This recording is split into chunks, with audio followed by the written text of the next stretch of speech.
Oi pessoal, tudo bem? Durante o mês de janeiro vamos reapresentar algumas das edições mais marcantes da nossa programação de 2025. Da segunda-feira você confere um episódio do podcast Informe MP. Às quartas, reprises do Radar MP e às sextas do Jornal MPAP. E hoje abrimos essa série especial revisitando o conteúdo que vale muito a pena acompanhar novamente. Vamos rever o episódio que celebrou os 35 anos do Estatuto da Criança e do Adolescente no podcast Informe MP. Nesta conversa, promotores da Infância e Juventude de Macapá e Santana compartilharam avanços importantes, desafios atuais e perspectivas para fortalecer a proteção de crianças e adolescentes. Essa reprise foi escolhida pela relevância do tema e pela qualidade do debate. Vamos juntos acompanhar. Está no ar, podcast Informe MP. Informação que aproxima.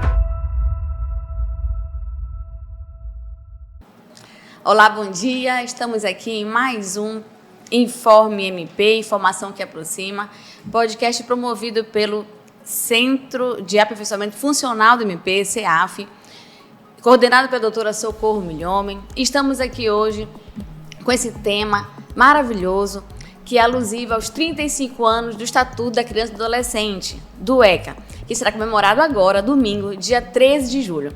E, para tanto, convidamos nossos convidados especiais desta manhã, são os promotores de justiça da infância de Macapá e Santana, Miguel Ferreira, Neuza Rodrigues, Eduardo Fernandes, e vamos trazer para vocês informações sobre os avanços e os desafios ainda enfrentados desse assunto que é a proteção da criança e do adolescente em nosso estado do Amapá, capital e em todo o interior. Então, muito bom dia, doutor Miguel. Muito obrigada por ter aceitado o nosso convite de estar aqui. Você que há tantos anos trabalha na Infância e Juventude de Santana, já coordenou durante longos anos o Centro de Apoio Operacional da Infância e Juventude de Macapá. E é uma alegria tê-lo conosco hoje. É muito tempo, mas parece que foi ontem, dada assim, a alegria que é trabalhar na área da infância e juventude. Mas, primeiramente, quero dar um bom dia à doutora Samile, doutora Neuza Barbosa, doutor Dado Kelson, colegas que atuam na área da infância e juventude, e dizer do prazer nosso, né, de estar neste momento aqui no programa Informe MP, para celebrarmos juntos, né, esta data tão marcante que é os 35 anos do Estatuto da Criança e do Adolescente. Obrigado. Muito bem. Seja muito bem-vindo, doutora Neuza, uma pessoa muito conhecida já da população, das redes sociais, da televisão, por inúmeras campanhas que você tem feito perante a sua promotoria e justamente com a instituição como um todo. Então, seja muito bem-vinda aqui. Queremos ouvi-la também. Obrigada. Bom dia a todos. Bom dia, doutor Eduardo Kelso, doutor Miguel. É uma honra estar ladeada, né, por promotores de tão alto nível de competência, de atribuição. E nós estamos aqui fazendo história, né? Estamos aqui no lançamento, né, do nosso podcast, da nossa rádio web. Então, esse pioneirismo é muito importante e celebra o trabalho das promotorias, sobretudo hoje, da infância e juventude, né? Assunto que nós vamos tratar hoje para esclarecer a comunidade, a população, do que as nossas promotorias da infância e juventude fazem pelas crianças, né, pelas famílias, e é uma honra estar aqui. Muito obrigada, doutora Samile. Bom dia, doutor Eduardo Fernandes. Agora, o mais novo promotor de justiça da infância e juventude da capital, na área de proteção. Conte pra gente aqui dessa satisfação de ter escolhido essa promoção na sua carreira.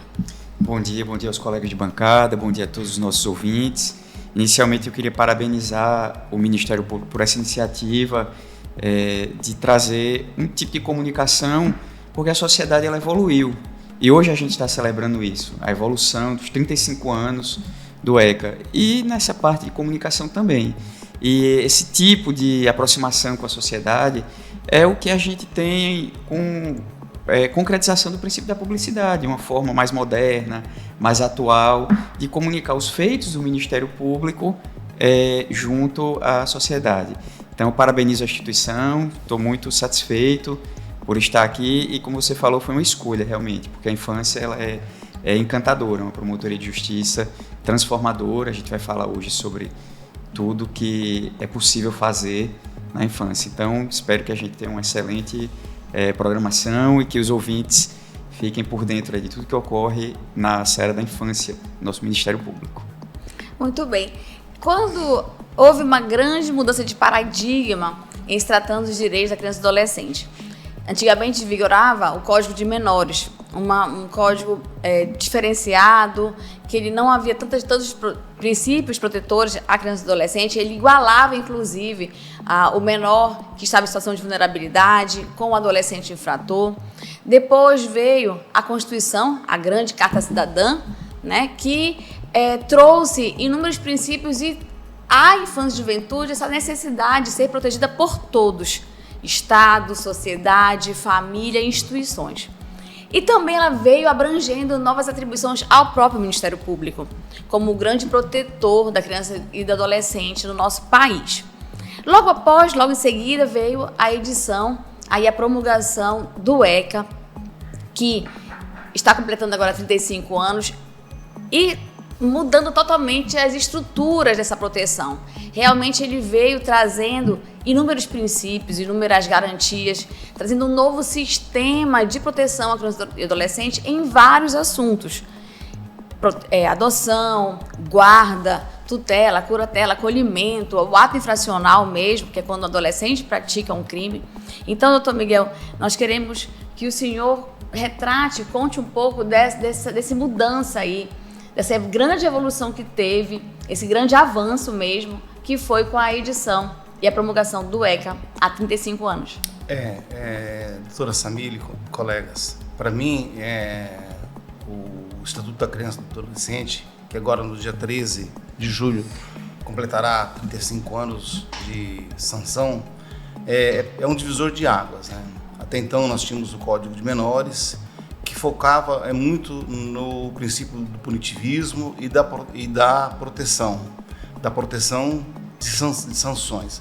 Aí vem o Estatuto da Criança e do Adolescente e pensa na proteção integral daquele adolescente em todos os sentidos, garantindo a ele o direito à vida, à saúde, ao bem-estar, ao lazer, à profissionalização, enfim, à convivência familiar e comunitária, sob um prisma de uma proteção integral, ainda que esse adolescente seja um autor de ato infracional. Porque no ato infracional nós buscamos uma medida socioeducativa, uma medida pedagógica, não uma medida meramente sancionatória, vendo o adolescente como um criminoso, né? Então, eu acho que é um divisor de águas, mas essa história não inicia no Estatuto, ela inicia, como você bem disse, na Constituição Federal, com a promulgação da Carta Cidadã. Lá no artigo 227, já o princípio da proteção integral e da prioridade absoluta já está lançada essa semente. E esse artigo da Constituição assegura todos esses direitos. E eu acho muito interessante e algo assim muito bonito como essa emenda ela foi colocada na Constituição. Ela decorre de um movimento social, à época, da feitura da Constituição, onde entidades e a comunidade brasileira foi conclamada, né, a discutir os interesses da criança e do adolescente. E as crianças e os adolescentes tomaram conta do Congresso Nacional, à época, e entregaram ao então presidente Ulisses Guimarães, que presidia a Constituinte, um baixo-assinado com mais de 1 milhão de assinaturas, né, onde pediam um artigo específico para tratar dos interesses da criança e do adolescente, a chamada Emenda Criança Prioridade Nacional. Daí adveio toda essa gama de direitos e de benefícios que vêm em prol da criança e do adolescente. Então, nasce da Constituição e nasce mais ainda, brota, né, da consciência da população, a necessidade de se ver o adolescente, a criança, o adolescente, um ser em desenvolvimento, para que o Estado, para que a sociedade, para que o poder público possa garantir a sua plena educação e o seu desenvolvimento. Doutora Neuza, sobre essa proteção integral, né, ela é indicada como princípio do ECA, que é a proteção integral da criança e adolescente. O que a senhora pode falar para a gente sobre esse princípio? Isso. Como bem disse o doutor Miguel, o avanço é muito grande, né? E o ECA, ele se baseia em 3 princípios, que são os 3 pilares do ECA, que é a da prioridade, da participação e da proteção integral. Então, esse princípio da prioridade, né, que você falou, é que o adolescente, ele goza desse direito de ser atendido, por exemplo, na rede pública, entre um maior e um menor. A criancinha, ela vai ser sempre atendida com prioridade. Por quê? Porque o ECA traz isso. E nas outras políticas públicas também, a participação, ele tem o direito de participar das políticas públicas, dos movimentos, sobretudo das garantias que o governo, que o Estado, né, enquanto garantidor desse bem-estar da criança, ele deve participar. O adolescente, a criança, jamais pode ficar fora da escola, fora dos projetos sociais, fora das políticas públicas, sobretudo, que vêm trazer benefícios a ele. E o da proteção integral é o que nós fazemos, né, doutor Miguel, doutor Kelso, todos os dias na nossa promotoria, que a proteção integral, ela traz esse direito que a criança tem de manter-se incólume, né, diante de tantos crimes, diante de tantos problemas que afetam a criança, a família. Então, ao Ministério Público cabe garantir, por exemplo, na área da saúde, que ele tenha o atendimento na área da educação, que ele possa ter uma escola para ele estudar e diariamente nas nossas promotorias, né, sobretudo nas promotorias cíveis do Dr. Kelso e do Dr. Miguel também, eles atendem crianças com problemas de saúde, com problemas de crianças que não têm onde estudar, e nós fazemos o encaminhamento, e também na parte dos atos infracionais, em que o adolescente, quando ele pratica um ato infracional, ele tem que ser visto como esse ser humano em desenvolvimento, conforme diz o ECA, né, que ele fala o quê?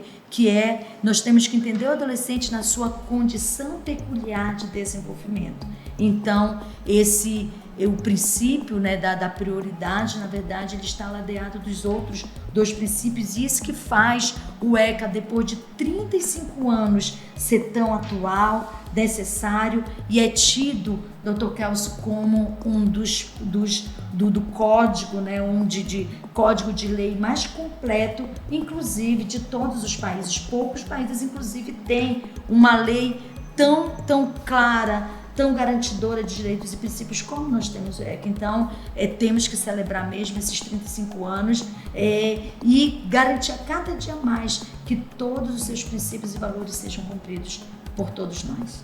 Sim.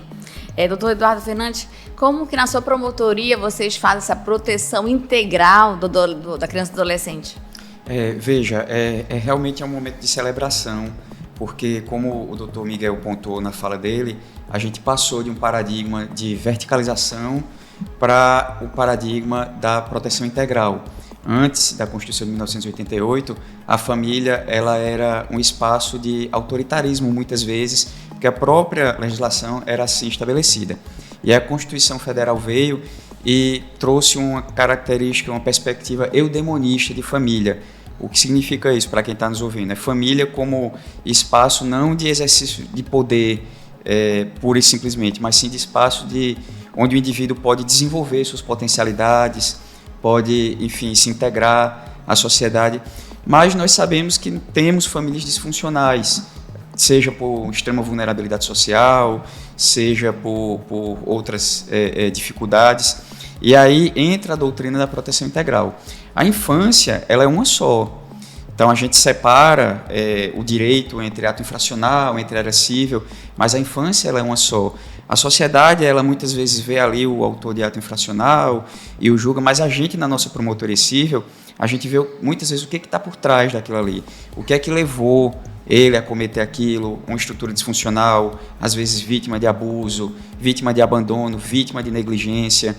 E, às vezes, o ato infracional é apenas a pontinha do iceberg, que é o que a sociedade vê e cobra punição, mas a gente tem que, e esses momentos são muito importantes para a gente celebrar e lembrar como era antes. Antes, para quem é mais jovem aí, pode baixar no YouTube, coloca lá como era a FEBEM, por exemplo, antes da Constituição de 1988, antes do advento do ECA, a criança às vezes estava na rua brincando, você está aí, é um vadio, e aí raspava a cabeça da criança, e ela ficava nos moldes de uma prisão mesmo. E aí isso não era a evolução da sociedade, não atendia aos anseios realmente de uma infância, de uma adolescência saudável. É nesse contexto que veio, inspirado por esses ideais, a Constituição, que deu essa perspectiva eudemonista de família, e o ECA, que, como a doutora Neuza falou, é uma das legislações mais avançadas do mundo, que ela concretiza e dá mecanismos para a sociedade e para o Ministério Público, sobretudo, porque não há procedimento envolvendo criança e adolescente que o Ministério Público não acompanhe. Então, ela dá essas ferramentas, a Constituição e o ECA, sobretudo, para que a gente possa concretizar esses ideais e que a família seja essa base de suporte, de apoio, e não de uma estrutura verticalizada, onde a criança era não um sujeito de direitos, o adolescente, mas ele era um objeto, que é uma diferença fundamental. Sim. De perspectiva. Muito bem. Só complementando aqui o que o doutor Gelson falou, achei muito interessante, os abrigos, os famosos abrigos, que até então existiam, a criança entrava no abrigo por qualquer motivo, e não se tinha prazo estabelecido, a criança ficava ali sem um acompanhamento, né, do poder público, do judiciário, do Ministério Público, e a partir do ECA, do Estatuto, né, nós temos um acompanhamento, temos prazos, temos os princípios da brevidade que devem imperar, né, ou seja, e uma criança só é acolhida como a última opção, né, daquele rol de situações que podem acontecer. Então, se uma criança tem seus direitos violados por negligência dos pais e há a necessidade de um acolhimento, a título de exemplo, o acolhimento é a última opção e por um tempo brevíssimo. Então, essa também é uma outra mudança importante que a gente vislumbrou com a edição do Estatuto. Muito bem. Agora nós iremos para o intervalo, já voltamos falando sobre os 35 anos do ECA, avanços e desafios. Você sabe o que é o Ministério Público?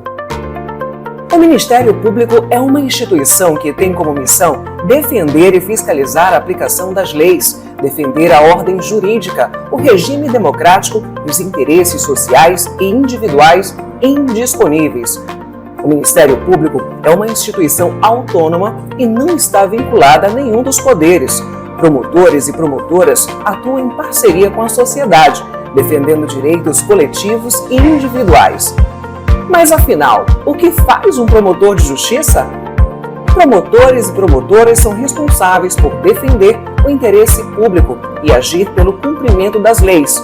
Em resumo, as principais atribuições de um promotor de justiça são: fiscalizar o cumprimento das leis, proteger os direitos das crianças, idosos e mulheres, combater a corrupção, defender o meio ambiente, atuar no combate à criminalidade. O Ministério Público também ouve você. É por meio da ouvidoria que você pode denunciar, sugerir ou pedir ajuda. Ministério Público do Amapá, em defesa de quem precisa, em parceria com você.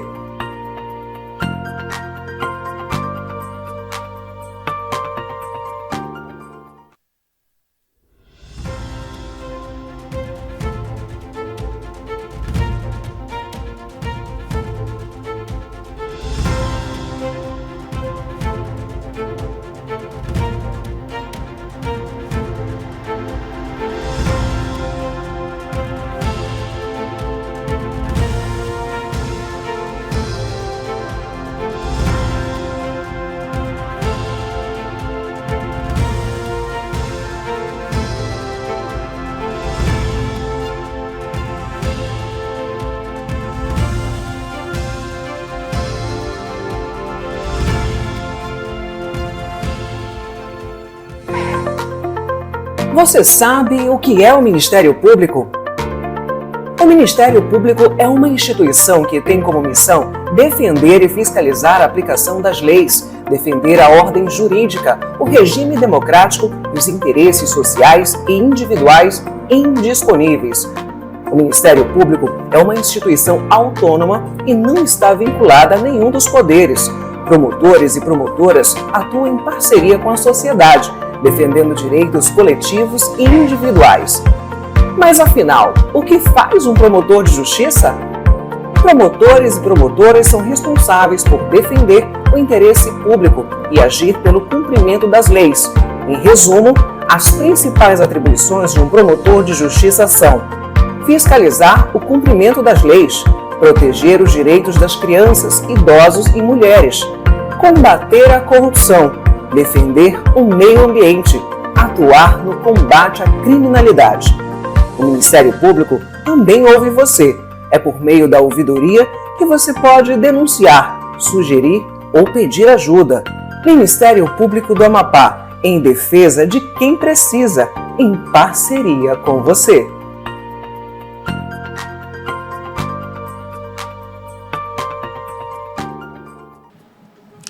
Estamos de volta com o Informe MP, Informação que Aproxima, esse podcast promovido pelo CEAF, coordenado pela doutora Socorro Milhomem, e vamos retomar esse assunto que são os 35 anos do ECA, Avanço de Desafios, e gostaríamos de perguntar ao doutor Eduardo Fernandes, continuando aqui a nossa conversa anterior do bloco, sobre essas formas de convivência comunitária das crianças e adolescentes, que é uma medida de proteção que eles recebem, porque em muitos casos crianças são negligenciadas pela família, são vítimas de maus tratos e precisam ser retiradas do seio familiar de forma excepcional para encaminhadas, antigamente, muito para instituições de acolhimento. Hoje em dia, como foi falado aqui, já existem a família acolhedora, que está previsto no ECA, e é um programa muito interessante e que está sendo incentivado, inclusive, pelo Conselho Nacional do Ministério Público. Então, doutor Eduardo, gostaria que o senhor contasse para a gente, falasse um pouco sobre esse novo mecanismo que está ganhando muito espaço, inclusive ele é uma ação estratégica do Ministério Público de forma nacional. Então, dentre uma das tantas mudanças que o ECA trouxe, uma delas foi justamente a mudança de foco desse olhar de abrigamento para olhar de manutenção até o limite, até quando se puder fazer, da criança e do adolescente no seio comunitário, no seio da sua família. E aí, como a gente vinha conversando antes no primeiro bloco, antes a cultura e a legislação, ela dizia, a criança está ali, leva para uma instituição, a mais famosa é a FEBEM, mas hoje não. Hoje o abrigamento é a última ratio, a última medida a ser adotada. Nesse contexto, surgiu o projeto Família Acolhedora. E isso é até interessante porque eu vim do interior há pouco tempo. E lá no interior, essa necessidade é mais importante ainda, porque a criança e o adolescente ele já está ali vulnerabilizado, muitas vezes por um membro da própria família, e além de ele ser retirado do convívio da família, ele ainda era retirado da sua cidade. Ele saía da sua escola, ele perdeu o contato com os amiguinhos dele, com os coleguinhas dele. Então era uma ruptura muito violenta. E não era interessante isso. E aí surgiu essa solução, dentro dos estudos, enfim, da própria evolução da sociedade, de manter essa criança, manter esse adolescente na própria comunidade. Nós, nos interiores, contamos com o apoio do Centro de Apoio Operacional, houve capacitação, houve uma conclamação mesmo para que todos os membros atuassem dentro da sua comunidade, junto ao Legislativo para que aprovasse as leis, ao Executivo para que implementasse, porque eu vim, por exemplo, de Calçoene, eu passei por... lá não tinha casa de acolhimento, casa de hospitalidade, abrigo, então a criança ela saía de lá e vinha para Macapá. E aí os pais, muitas vezes em vulnerabilidade também, não tinham condição de visitar, a criança não recebia visita de familiares, ela ficava aqui, ou seja, tudo contrário aos ideais que inspiraram o ECA. E aí veio o treinamento com pessoas da comunidade que se disponibilizaram, porque a atuação na infância é um dos princípios que a Neuza falou, é essa integração com a comunidade. E a própria comunidade também abraçou. É uma matéria que todo mundo tem uma sensibilidade, quem é pai, quem é mãe e me ouve, sabe a necessidade da gente proteger, da gente cuidar. Então, toda a sociedade abraçou junto do Ministério Público e nós evoluímos e passamos agora para, primeiro, buscar que a criança fique na sua comunidade, em uma família acolhedora, tendo uma estrutura familiar, mantendo, na medida do possível, o seu dia a dia e já preparando ela, junto também com o trabalho com a família biológica extensa dela, para esse retorno. Se não for possível, a última medida é a destituição do poder familiar e aí a gente busca uma colocação em família substituta, mas também como última medida. Então, o ECA, ele trouxe também essa mudança de paradigma, voltado, mais uma vez, a gente sempre vai voltar nos princípios que norteiam, que é proteção integral, integração com a comunidade, prioridade absoluta. Então, se o gestor, só finalizando, que essa é a prioridade absoluta, as demandas públicas, elas são praticamente infinitas.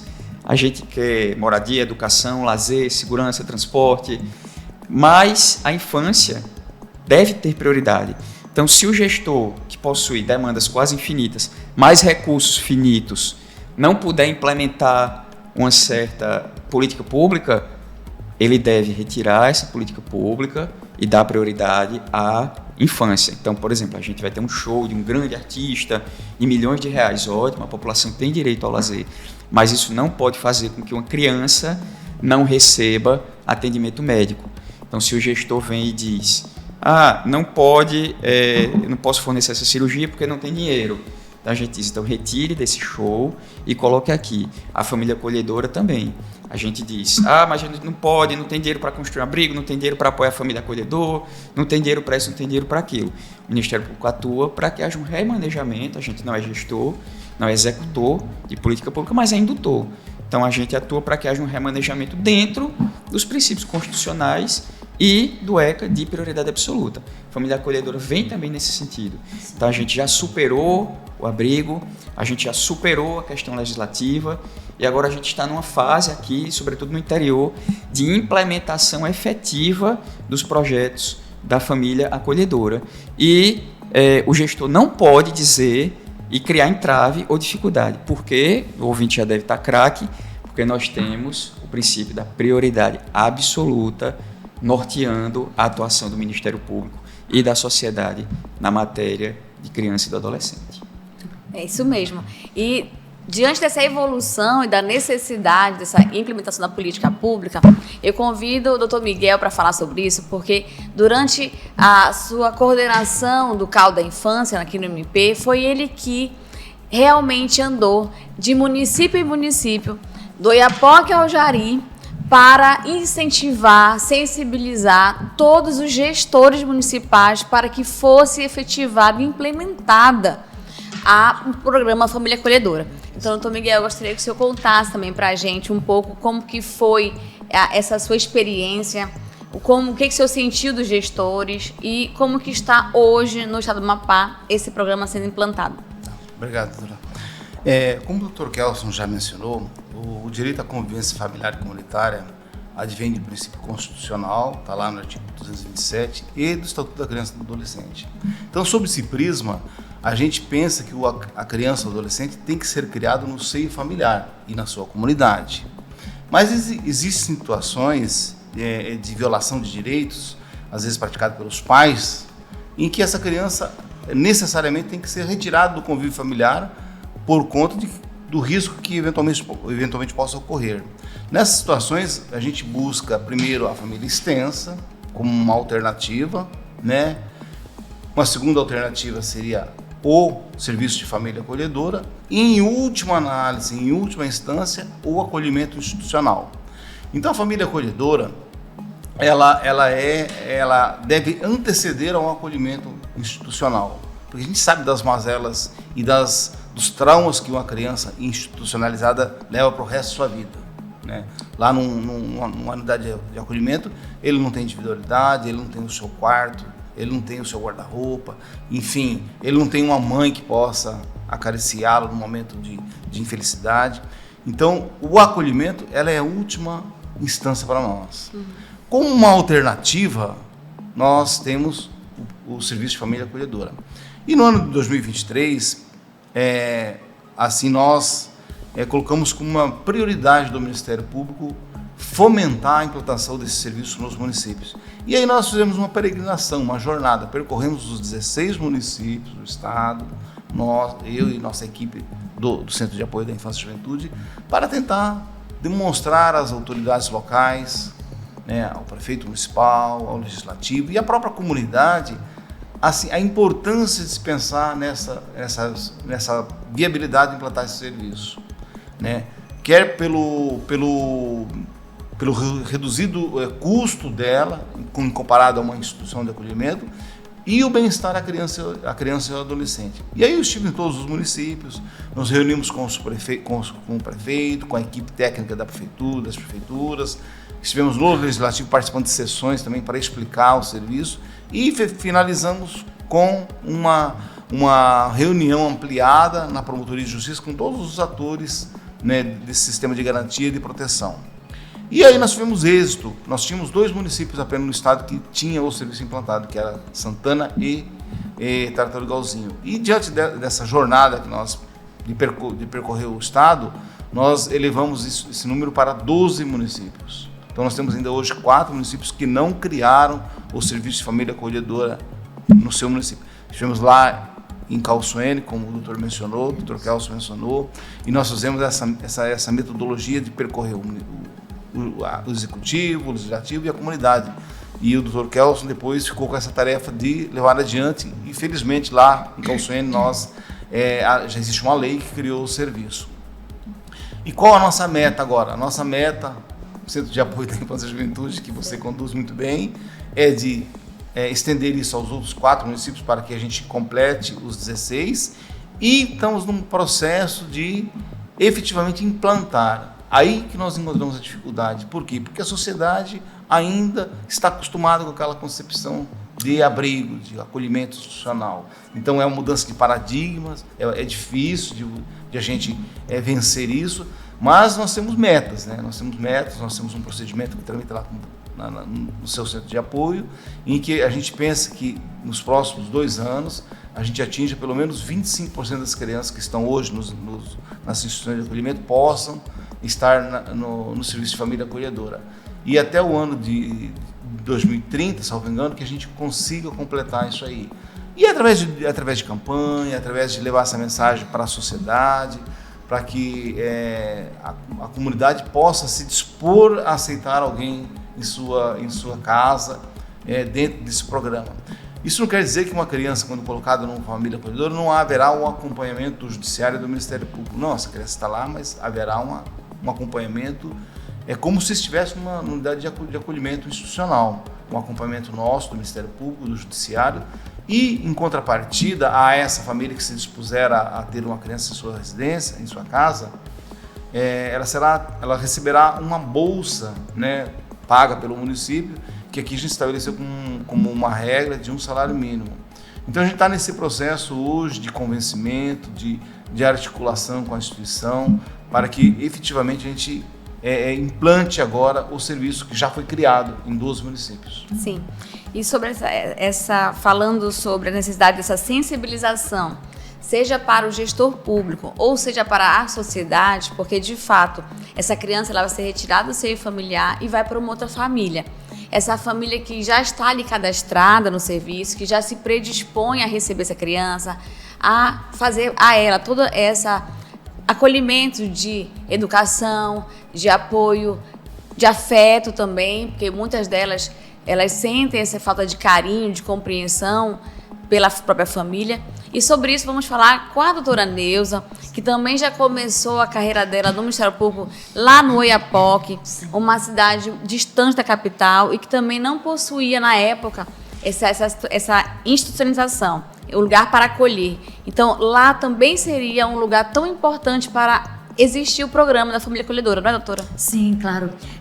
Inclusive ressaltando que quando a criança é retirada do seu convívio, apesar dela ser vítima, mas basicamente ela é a que mais será penalizada, porque na verdade ela foi vítima de um estupro, de uma negligência, de maus tratos, de lesão corporal, e às vezes o seu agressor, ele vai ficar sendo processado criminalmente, vai estar na comunidade levando a sua vida normalmente, e a criança, que é justamente para ser guardada, protegida, ela vai ser tirada como se fosse uma verdadeira uma verdadeira prisão, porque ela vai vir de lá para um outro local. E sabemos o quanto que isso prejudica o desenvolvimento afetivo, desenvolvimento psicológico dessa criança, e às vezes no abrigo, e ressalte-se, nós temos muitos profissionais excelentes no abrigo, pessoas que são preparadas, que têm aquele carinho, mas não se equivale, não se compara a uma família, né, Miguel? Ou seja, lá eles têm horário, têm turno, e às vezes têm suas próprias demandas enquanto instituição. Então, a família acolhedora é isso. Por isso que nós, inclusive a doutora Samira e a doutora Kelson, nós participamos com o doutor Miguel aí nessa caminhada, né, para ser aprovada aqui em Macapá a legislação, e foi implantada. E importante ressaltar para quem está nos ouvindo, você familiar ou da comunidade que está nos ouvindo nesse momento, que nós conseguimos, inclusive, né, doutor Miguel, fazer com que haja uma remuneração, né, para essa família que se predispõe a receber uma criança vítima de crimes, de abuso, de negligência. O município, ele dará uma bolsa, ele dará um valor para que possa suportar a vinda dessa criança para esse seio da família. Lembrando que a família acolhedora também, são pessoas que já têm feito um estudo, ela tem que ter um perfil de organização familiar para que possa receber. Aí o ouvinte pode nos perguntar, o telespectador pode nos perguntar, mas qualquer família pode? Não, né, doutor Miguel? Existe uma capacitação, uma seleção, né, todo um treinamento. Isso, né? Existe todo um treinamento justamente para que essa família possa receber esse menor. E você estava falando sobre a questão do Oiapoque. O Oiapoque, como Laranjal do Jari, Calçoene, são locais em que há uma grande quantidade de violência, né? De estupro. Quantos processos eu peguei de pai que havia estuprado, infelizmente, as 5 filhinhas, Miguel, fiz, doutor Kelson, essas audiências terríveis, né? As crianças tiveram que sair de lá para ser acolhidas. Então, o fato de acontecer isso e a criança ser acolhida numa família em que há, pelo menos pressupõe que haja esse carinho, esse aconchego, esse acolhimento, é muito melhor do que ela vir para uma instituição de abrigo, né? E só parabenizando assim e pontuando, uma fala sua muito sensível, parabenizando os funcionários, os profissionais que trabalham nos abrigos. São pessoas excelentes, mas você teve muita sensibilidade. É diferente da família. Eu tive semana passada no Ciancatuá, tanto na unidade atual como na unidade que vai ser inaugurada. Tive ontem no Marlos, e por mais que haja esse cuidado, essa dedicação dos profissionais, esse amor ali pelas crianças, nunca vai ser como uma estrutura familiar, porque é uma instituição, como você falou, tem horários, tem a impessoalidade, então há até uma certa assim, retirada da identidade do indivíduo como ser humano mesmo. E falando sobre o Oiapoque, doutora Neuza, assim, eu trabalho em Santana, né? As 2 instituições de acolhimento que mais acolhem estão em Santana, que é a Casa de Hospitalidade e Lar Betânia. Então nós já tivemos lá várias crianças e adolescentes vindas do Oiapoque. E assim, para mim, que atuava nos procedimentos e pegava lá criança, origem do Oiapoque, era algo que me atormentava. Porque no fundo eu sabia que aquela criança veio do Oiapoque, ela nunca mais, como você disse, doutor Kelson, ela nunca recebe a visita de sua família. Por conta das condições dessa família que são de extrema vulnerabilidade. E o que isso impacta? Impacta que num determinado momento vai nos obrigar a entrar com a ação de destituição do poder familiar, porque nós temos prazo, temos um tempo limitado. E aí essa criança ela é colocada para adoção sem que nunca mais tenha contato com sua família. Enquanto que se ela estivesse lá no Oiapoque com uma família acolhedora, poderia ser reinserido à sua família. Às vezes um tio pega para passear, pega então, pra assim, brincar. eu sempre costumo dizer que é uma violência que o Estado pratica com uma criança, um adolescente, quando retira de uma família, de uma cidade e coloca em outra cidade, como Iapoca, Santana, que se pratica por uma criança que foi vítima, como disse a doutora Neuza. Ora, só finalizando, que é um tema muito, muito apaixonante. Você imagina um adulto que já tem consciência do que é a vida, que já sabe, já entende os motivos. Imagine você aí, ouvinte ou telespectador, ser retirado de repente da sua cidade, dos seus amigos e da sua família. Mesmo compreendendo que seja necessário, você já vai sofrer. Agora imagine isso numa pessoa em peculiar situação de desenvolvimento, como o ECA prevê, né? Então, daí a importância realmente desse projeto. Então, nós podemos compreender que a promoção desse projeto de Família Acolhedora é um dos grandes avanços que o ECA implantou e também um grande desafio para ser implementado aqui no nosso estado. Nós agora vamos para o intervalo e voltamos já já com mais Informe MP. Você sabe o que é o Ministério Público? O Ministério Público é uma instituição que tem como missão defender e fiscalizar a aplicação das leis, defender a ordem jurídica, o regime democrático e os interesses sociais e individuais indisponíveis. O Ministério Público é uma instituição autônoma e não está vinculada a nenhum dos poderes. Promotores e promotoras atuam em parceria com a sociedade, defendendo direitos coletivos e individuais. Mas afinal, o que faz um promotor de justiça? Promotores e promotoras são responsáveis por defender o interesse público e agir pelo cumprimento das leis.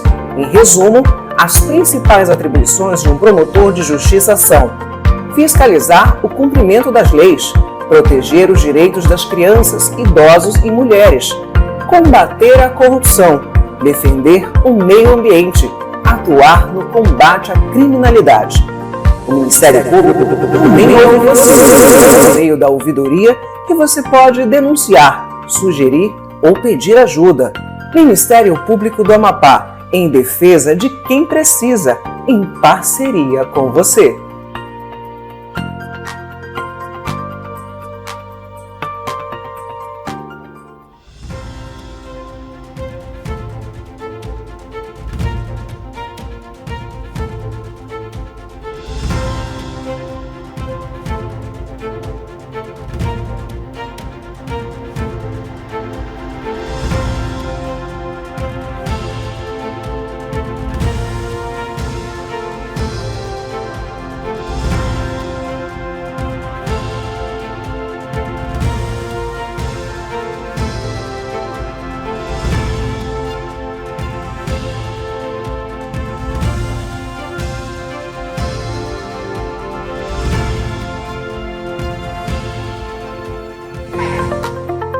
Você sabe o que é o Ministério Público?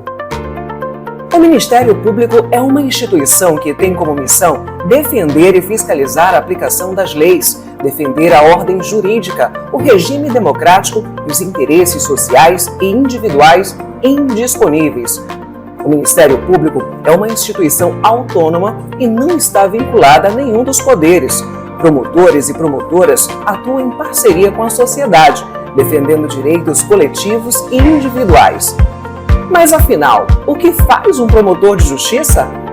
Promotores e promotoras são responsáveis por defender o interesse público e agir pelo cumprimento das leis. Em resumo, as principais atribuições de um promotor de justiça são: fiscalizar o cumprimento das leis, proteger os direitos das crianças, idosos e mulheres, combater a corrupção, defender o meio ambiente, atuar no combate à criminalidade.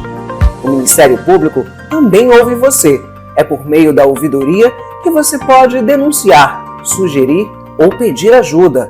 Ministério Público do Amapá, em defesa de quem precisa, em parceria com você.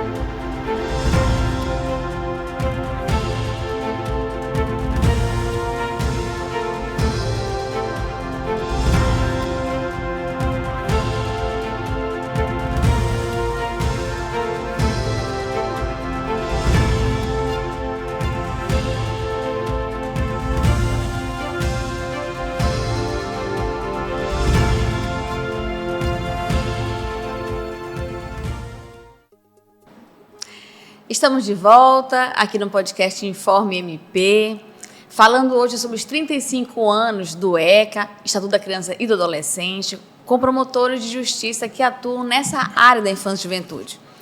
Estamos aqui com o doutor Miguel Ferreira, doutora Neuza Rodrigues, doutor Eduardo Fernandes precisou se ausentar. Já visto que estamos em audiência ainda, né? Então, continuando, vamos falar um pouco sobre a atuação do Ministério Público. O Ministério Público ele possui na infância e juventude atuações judiciais, do qual falamos agora, de família acolhedora, que são procedimentos que acontecem dentro de processos judiciais, até como adoção, por exemplo, como a gente foi falado, atuação na infância, ali no que tange à educação, à necessidade de promoção da saúde, um leito de UTI, por exemplo, de uma criança que está com problemas urgentes ali, precisa de atendimento. Também atuamos na área judicial com acompanhamento de vagas na escola, cuidadores para crianças com autismo, que está crescendo muito esse número. Mas o Ministério Público também possui uma atuação extrajudicial muito forte, baseada em projetos sociais que são capitaneados pelas promotorias de justiça. E nós vamos falar sobre isso nesse último bloco, falar com o doutor Miguel, a doutora Neuza, começando pela doutora Neuza, com os projetos sociais, doutora, que a juventude de Macapá está atuando nos últimos anos. Isso. Doutora Samília, esse é um ponto muito relevante da nossa atuação, doutor Miguel, que é o extra, né? Que é isso que nos enche os olhos, que é isso que faz com que a gente amanheça realmente todos os dias querendo fazer mais por essa nossa comunidade que tanto precisa. E é nesse intuito que, desde o ano passado, né, a doutora Samília, todos sabem, da infância, junto comigo, da 3ª Promotoria da Infância e Juventude, eu sou da 4ª, e nós estamos desenvolvendo projetos que são muito eficazes, né, junto à comunidade. O primeiro que nós passamos a desenvolver desde o ano passado é uma campanha que nós realizamos nas escolas sobre a questão do uso abusivo das telas de celulares por crianças e adolescentes e os prejuízos causados ao seu desenvolvimento psicológico, emocional. E esse é um tema, doutor Miguel, muito relevante, porque nós iniciamos o ano passado, em novembro, e já tínhamos uma lei estadual de 2016 e a comunidade não tinha conhecimento. Então nós pegamos essa lei, fomos para a escola, fizemos um lançamento aqui no Ministério Público e nós estamos trabalhando justamente mostrando qual é a consequência desse uso abusivo de tela. Ou seja, a criança, ela tem o seu desenvolvimento prejudicado quando ela fica horas após horas no telefone celular. Quem pensa aí na sua casa que isso aqui é habilidade, doutor Miguel, doutora Samília, não é. Porque uma criança, ela precisa desenvolver a sua motricidade. Ela precisa movimentar os seus dedinhos, o seu corpinho, para ela poder desenvolver, fazer as sinapses, fazer todos os desenvolvimentos, para que ela venha não só progredir na sua capacidade motor, psicomotor, mas também de interação. Uma criança que fica no celular por 30 minutos, 3 horas, ela acaba prejudicando o seu desenvolvimento, prejudicando a sua convivência com a sua família, na sua escola, e nós temos grandes consequências de crianças que estão se cortando, infelizmente tirando suas próprias vidas por conta do perigo que está de trás da tela, que é justamente os aliciadores, que às vezes ameaçam crianças, pegam essas crianças e fazem com que elas sejam reféns de fazer aquilo que eles querem. Então nós queremos, não somente nessas nossas campanhas, conscientizar as crianças, o corpo escolar, mas também temos um momento que é com os pais,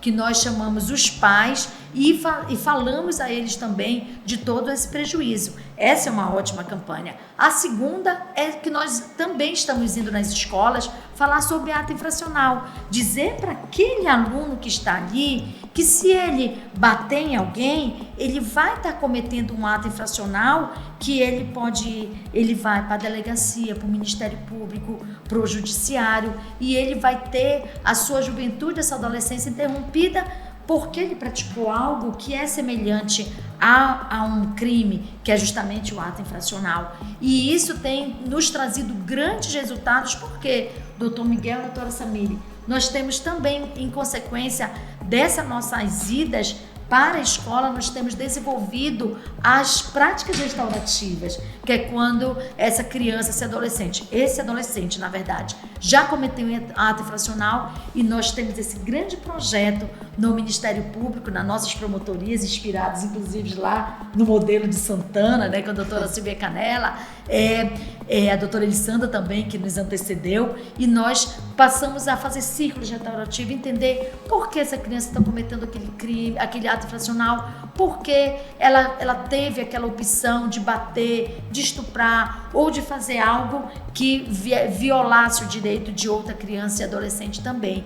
E por fim, uma campanha super bem sucedida, que foi uma campanha também que em parceria com a Receita Federal, que é o Leão Amigo da Criança e do Adolescente, da qual o doutor Miguel, a doutora Samile estivemos intensivamente, o doutor Fulan, principalmente, que foi quem encabeçou, quem nos chamou, né? O doutor Fulan está nos ouvindo, né? Então queremos inclusive parabenizar ele, doutor Adelmo, que nós saímos de um patamar de R$102 mil de contribuições de pessoas físicas em seu imposto de renda, né? E que eles doaram para os conselhos da criança, adolescente e da pessoa idosa 509 mil após essa nossa campanha do Ministério Público. Então, são campanhas que efetivamente trazem mudança na comunidade e, sobretudo, elevam esse patamar de participação do Ministério Público na comunidade. Então, são esses, e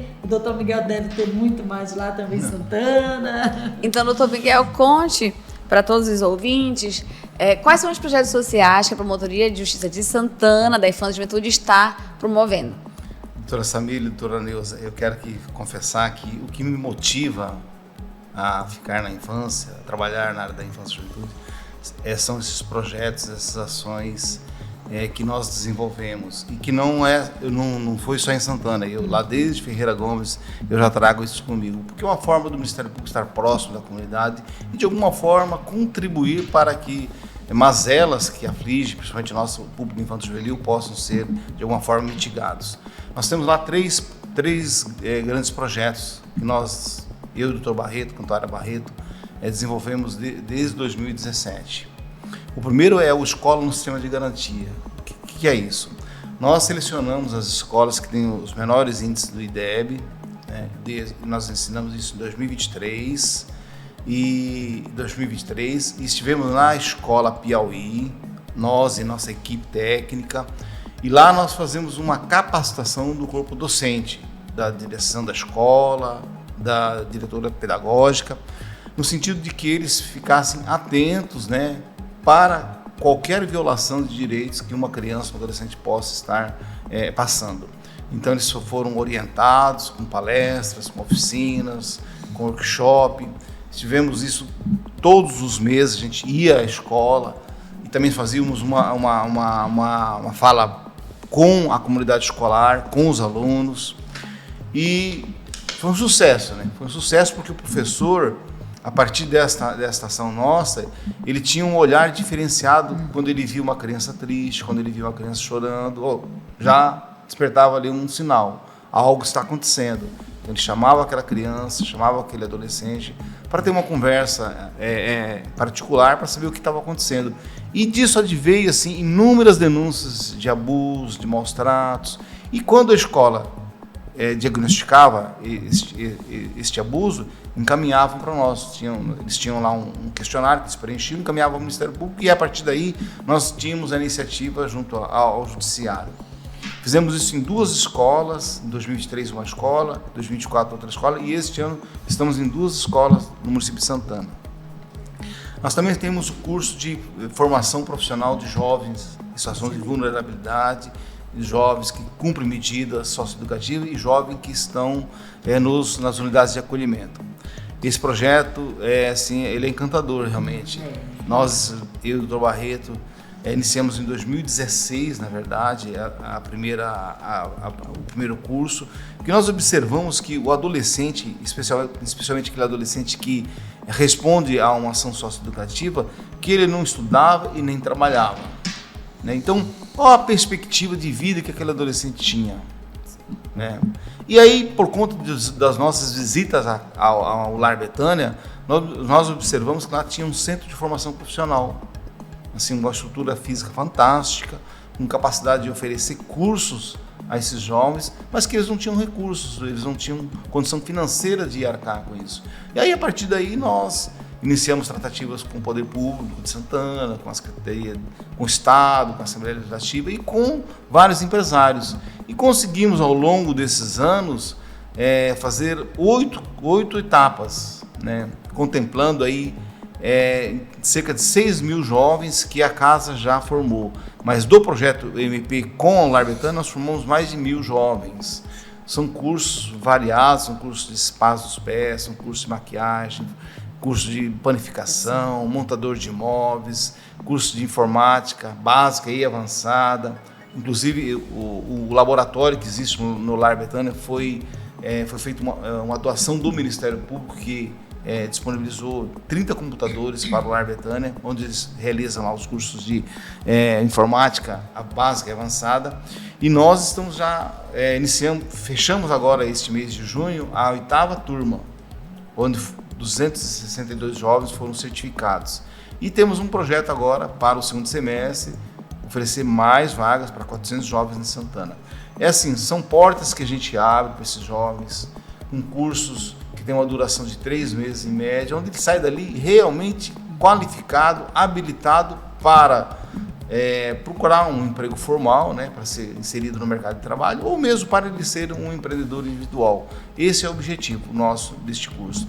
E nós temos também uma ação criança que a gente desenvolve juntamente com o Centro de Apoio da Infância aqui, que você coordena, todo mês, toda semana, da Semana da Criança, onde a gente escolhe uma escola, né, para passar aquela semana com aquela criança, e várias atividades são desenvolvidas nesta ação criança que a gente acho que é o 5º ano que a gente vem desenvolvendo. Basicamente são essas nossas atividades de projetos, de ações, e que assim alimenta a nossa alma, assim. É algo que a gente fica muito gratificado, porque você observa que você pode contribuir para que aquela criança, aquele adolescente tenha um futuro promissor. E a doutora Samira está complementando, né, que alimenta a nossa alma e alimenta mesmo, sabe, Miguel? Às vezes a gente sai muito cedo da promotoria para ir para as escolas, quando a gente vê assim, os olhinhos das crianças, né, nos esperando para receber aquele abraço. Então, a gente nunca sai de um projeto desse como a gente entrou, né? Verdade. Todas as vezes que a gente interage com as crianças, com o adolescente. E eu esqueci de dizer também que nós temos o projeto, Miguel, inclusive, eu estou aqui com um voto, né, sobre a questão da Rede Abraça-me, que já foi, inclusive a nossa cartilha, né, foi inclusive incentivada quando você era o coordenador do CAL, foi criada, inclusive, né, Miguel, disponibilizada a nós. E eu tenho ido nas escolas, doutora Samira também, sobre a questão da exploração sexual infantil, né, que nós passamos agora no Maio Amarelo, fizemos Maio Laranja, fizemos uma grande movimentação, e isso daí é necessário para que a sociedade saiba que o Ministério Público não está de olhos fechados, né, para a questão do abuso, da exploração sexual. E também na última escola que eu estive, uma criancinha pequena, quando eu estava falando, não toque, tenha cuidado, não deixe ninguém tocar nas suas partes íntimas, ela disse: tia, uma prima minha, ela foi estuprada por um tio. Ou seja, a gente pensa que as criancinhas vão receber informações de que não faça isso, quando na verdade muitas vezes elas já estão sendo vítimas, né, Miguel? Então, doutora Samira, então por isso que a atuação firme do MP na comunidade é tão necessária, e como disse o Miguel, isso que alimenta a nossa alma, né? Sim, e é isso mesmo, nós que somos promotores da infância, eu sou promotora da infância e juventude de Macapá também, atos infracionais. Atualmente estou coordenando o Centro de Apoio Operacional da Infância e Juventude. A gente tem estado muito presente. Essa é relação muito próxima da comunidade que os promotores da infância e juventude promovem, seja na capital, seja em Santana, seja em todo o estado do Amapá. Nós estamos presentes nas escolas, nós atuamos perante os conselhos tutelares. Então, assim, todos que estamos aqui é porque nós realmente temos um pouco dessa vocação, por afeto à matéria, queremos cuidar das crianças e dos adolescentes. Nós acreditamos que realmente precisamos cuidar hoje, para que o hoje seja um bom presente para elas e que realmente elas são o nosso futuro, elas são o futuro do Brasil. Nós precisamos dar todas as condições necessárias, físicas, psicológicas, materiais, educacionais, para que realmente elas possam estar aqui no futuro, nos nossos lugares, conduzindo a nossa sociedade. Então, hoje, no podcast Informe MP, você ficou um pouco mais informado acerca dos direitos das crianças e adolescentes, sobre a atuação ministerial na infância e juventude, seja a parte judicial, seja a parte extrajudicial, com os nossos projetos que nós desenvolvemos. E muitos outros assuntos serão abordados em outras entrevistas com outros colegas promotores da infância e juventude do nosso estado. Fique conosco, acompanhe nossa programação e esteja sempre com a Rádio e TV MP. Você acompanhou Informe MP, toda quinta, às 10h30 da manhã, com os principais debates do mundo jurídico.